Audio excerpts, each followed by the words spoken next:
Beliau menyatakan dalam kurun waktu 35 sampai 40 tahun mendatang, setelah peristiwa G30 SPKI tahun 1965, maka PKI akan bangkit kembali.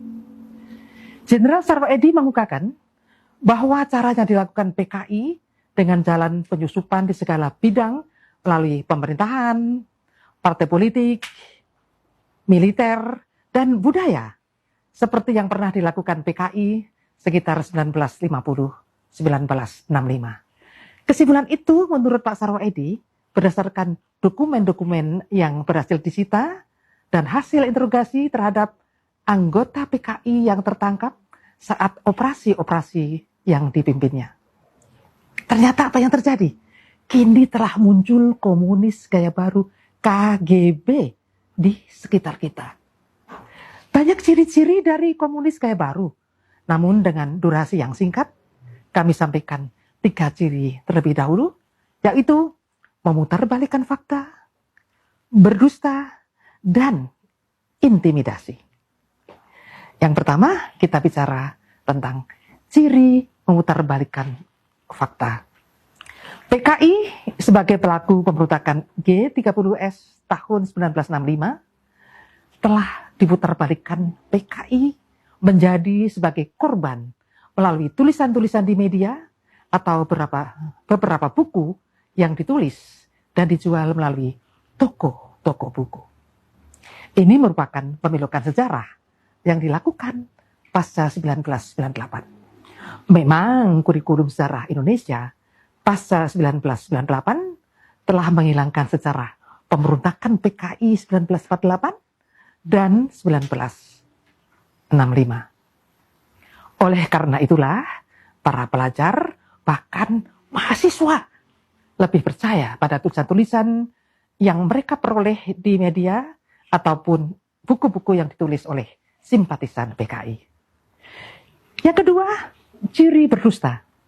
Berdusta atau berbohong sering dilontarkan para calon legislator atau para pejabat eksekutif. Seorang caleg dari partai tertentu berkampanye begini, nanti kalau saya menjadi anggota DPR RI akan mendorong pembebasan uang SPP di sekolah-sekolah. Setelah jadi, boro-boro ya bersuara seperti itu di DPR. Yang penting menang dulu dan bisa duduk sebagai anggota DPR. Masalah janji kan hanya sekedar janji. Kok gampangnya berdusta pada rakyat? Ada lagi seorang pejabat publik yang pada awalnya berbicara bagaimana cara menangkal korupsi di depan para staf dan pegawainya. Ini bahkan diviralkan melalui media sosial. Baru setahun menjabat, ia ditangkap KPK karena korupsi. Nah, ini merupakan kebohongan atau dusta yang nyata. Jadi yang ketiga adalah ciri intimidasi. Banyak cara intimidasi yang dilakukan oknum belakangan ini. Seorang pejabat KPK, Komisi Pemberantasan Korupsi, pulang dari sholat subuh di masjid, disiram matanya dengan air keras.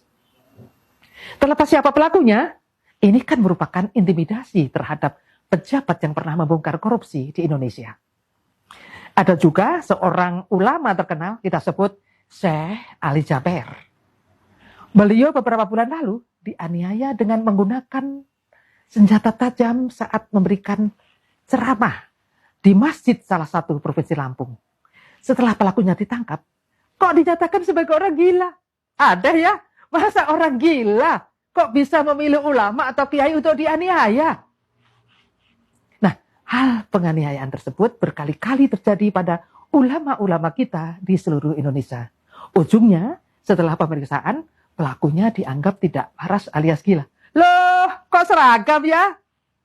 Penganiayaan terhadap para kiai persis dilakukan PKI pada tahun 1948 dan 1965.